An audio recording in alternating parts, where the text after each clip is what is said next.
this one. You have cache access time C, main memory access time M. This time they are using different terminology but almost same. Okay, try to understand. So we access cache sometimes, that let's say C, we access main memory, let's say that is M, hit rate is H and miss rate is small m as usual. But you know one thing, miss rate is nothing but 1 minus H, correct? Example, let's say hit rate is 90%. Then what is formula for miss rate? Total number of misses. If number of hits are 90, then total number of misses will be 10, right? So 10 by 100, correct? So I can say that if hit ratio is 0.9, then miss ratio should be 0.1, because hit rate plus miss rate should be 1, right? This is all possibilities. So hit rate is a fraction. So that's why. So always miss rate is nothing but 1 minus H. Example 0.9 is hit rate. That means what? I can simply extend it to percentage, right? 0.9 means 90%. That means 90% of the time you are hitting the cache, then 10% of the time you will be missing, that will be automatically 0.1. So that means it's scaled to 1. Finally, all the rates, hit rate plus miss rate should be 1. Okay, so it's a number between 0 to 1, hit rate and miss rate. Then hit rate plus miss rate is 1. If hit rate is H, miss rate should be 1 minus H. So in this model we will see what is the average memory access time. Again, first understand the story, how we get the data. So this is your cache, right? First of all, we'll check in the cache. If data is available in the cache, then we take it. If data is not available in the cache, then we'll come here and we access the main memory, correct? So case 1, case 2. In the case 1, access the cache, right? Assume that case 1 is nothing but hit. Second one is miss. So case 2. So in case number 1, access the cache. In case number 2, what you do is go to the main memory and access the main memory. That takes main memory access time. That means access the main memory. Access the main memory. And while accessing main memory, send all the data to the cache. That means overall, finally you have to access the main memory. Understand? So once you access the main memory and get the data, and when you transfer it, then again fresh, we have to again access the cache, right? So that takes again cache access time. What I want to say is, in case number 1, we have accessing the cache. In the case number 2, we have accessing the main memory and accessing the cache. That's why. So I can apply this formula like this. One method is hit rate. How many times you are doing this one and how many times you are doing this one is important. Example, let me tell you one analogy.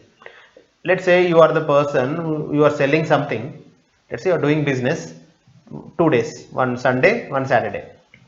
Sunday you got profit 10 rupees, okay? But Saturday you got profit 5 rupees. Then what is the overall profit? 10 plus 5 by 2. Very simple, right? Simply add them and divide by 2, because 10 is one case, 5 is another case. Total profit is 10 plus 5 by number of cases, right? So in that way. Now what if you have this one? You have done business 3 days, 2 Sundays and 1 Saturday. Okay. So Sunday always your profit is 10 rupees. Okay. Then Saturday your profit is 5 rupees. Then what is your average profit? 10 plus 5 by 3, correct? Similarly, can I say one thing? If your Sunday's profit, though you did 2 times, that means you sold some items 2 times, 2 Sundays. But let me divide it into 2 cases. One Sunday, one Saturday, because the day is same, right? So there are 2 Sundays, right? 2 times Sunday occurred and the profit is 10 rupees. Do we say simply 10 plus 5 by 2 and say average is this one? No, right? Why this is not average? Because there are 2 Sundays, 1 Saturday, then there are 2 10 rupee profits and 1 5 rupee profit. That's why 2 into 10 plus 1 into 5 by number of attempts, 3, correct? In the same way we can do it. Okay. So what I am doing is, number of hits I am assuming Sundays, number of misses I am assuming Saturdays, and accessing the cache is the penalty on the days, and accessing the main memory plus accessing the cache is penalty on those days. Okay. Now number of hits, let us assume that is H1. Okay. Just for H1 is a new variable. What is that H1? It's not hit rate. Number of hits. Number of hits are H1 in the long run. Then what is the access time of cache C, right? H1 times you get penalty of C. Assume that, let's say, miss rate is M1, sorry, not miss rate, number of misses are M1, then these many times you will be accessing the main memory. What is accessing the main memory time? M, capital M, plus accessing the cache time C, correct? So I am using two new variables. One is H1, which is nothing but number of total hits in the down the line. Okay, that means in the total over period of the time. M1 is nothing but over the period of time in the long run the number of misses. Then what is this formula? H1 into C plus M1 into M plus C is nothing but total number of access time. That means total access time over lot of instructions, right? Now what I do is I divide this entire formula by, because I want to find out average, right? Average memory access time. This is total memory access time for how many times? Let's say total number of attempts. These are all total number of attempts. Now you will get clarity about H1. What is H1? Number of hits. What is M1? Number of misses. Then what is H1 by total attempts? We know that is a formula for hit ratio, correct? Capital H. So what is the formula for M1 by total number of attempts? That is a formula for miss ratio, correct? So H1 by total number of attempts can be written as, I am removing this part now, because H1 by total number of attempts, I can divide this formula like this: H1 by total attempts, M1 by total attempts. We know that, right? Total attempts. Simple mathematics. The total attempts was dividing these two components. I am separating it. Now H1 by total attempts is nothing but H. That means H into C plus M1 into M1 by total attempts is miss ratio, M into capital M plus C, right? Let us simplify it further. I simplify here. So average memory access time is hit ratio into C plus miss ratio into capital M. I am multiplying it. Miss ratio into C, right? But HC plus MC, if you simplify, what happens we will see, into M capital M. So C common, then it will be H plus M into capital M. So H plus M, hit ratio plus miss ratio is always 1. So C into 1 plus M into capital M. C into 1 is nothing but C, cache access time, plus M into capital M. From now onwards, whenever you have a two-level memory, one cache and one main memory, so these are the parameters. Cache access time is given, main memory access time is given, hit rate is given, miss rate is given. Then average memory access time is C, cache access time, plus M into capital M. How to understand this formula I will tell you. Always you will be accessing the cache, whatever the case. That's why C plus extra. That extra is capital M memory access time, only few times. How many times? What is the ratio? M into M. Sorry, M, right? That's why the ratio into M. Understand? This is the formula for average memory access time in this case. Now we'll extend this to one more level. Sometimes that means, majority of the modern computers will have two cache systems. I mean, two levels of caches. One is called L1 cache, second one L2 cache. The target of L2 cache I will tell you. L1 cache is generally will be very small, so that its access time will be very less. Okay, remember it. Why we use two caches we will see. L1 cache, L2 cache. The target of L1 cache is we will keep it very simple and very small, so that its access time will be very high. Okay, access time is very less, not high means here less, very less. That is what my intention. So that, but because it's very small, the number of misses might be more. Okay, so hit ratio I can't maintain. Why? Because it's not huge. When it's not huge, what happens? There is a high chance that you get lot of misses. But whenever there is a miss, generally if there is no L2 cache, what happens? Then we have to go to this lazy main memory, right? And this takes lot of time. I want to avoid it. That's why in between these two, I keep another cache called L2 cache. Whenever there is a miss, but still it is not really miss, because L2 cache will catch it.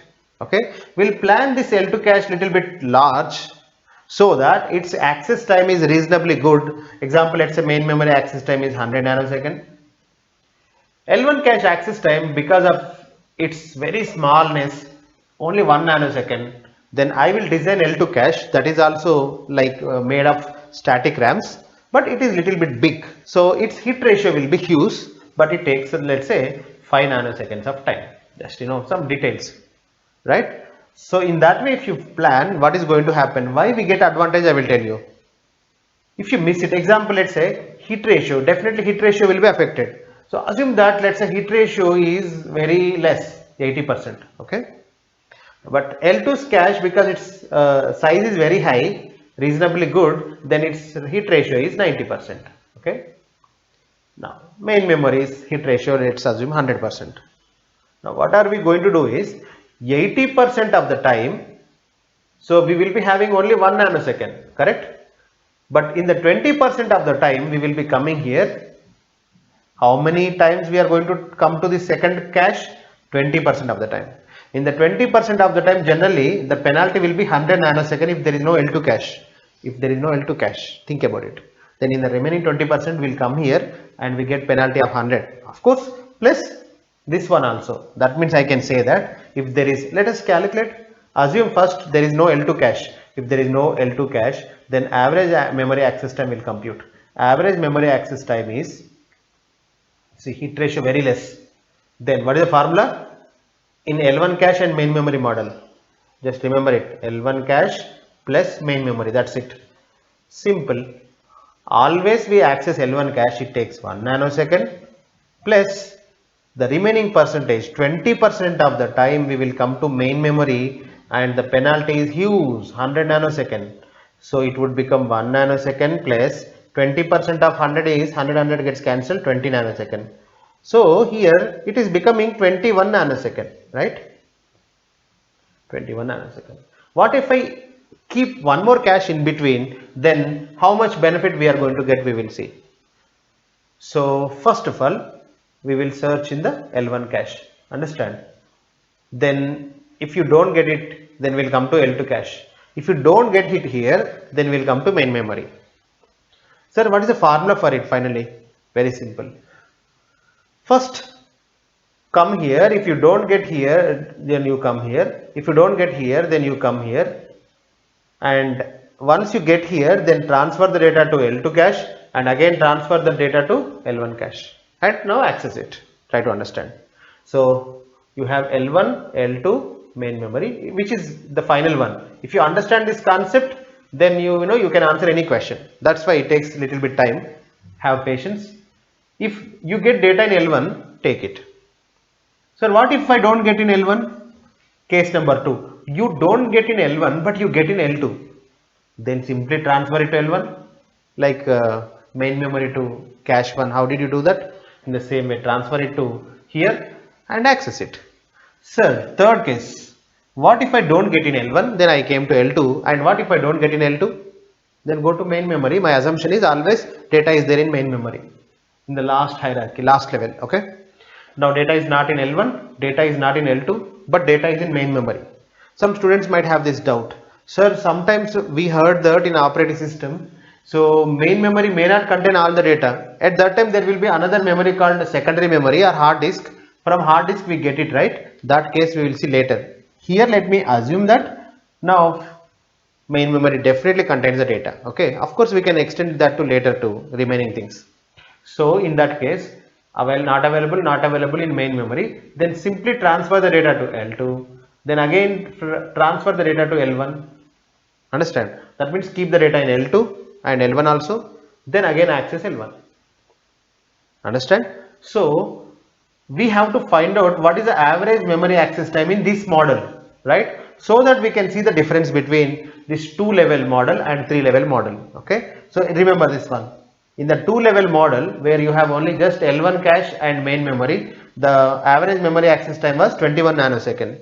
Because of this 3-level, are we going to get any advantage? If you want to know, you should find out the formula for average memory access time in this case. Let us do that.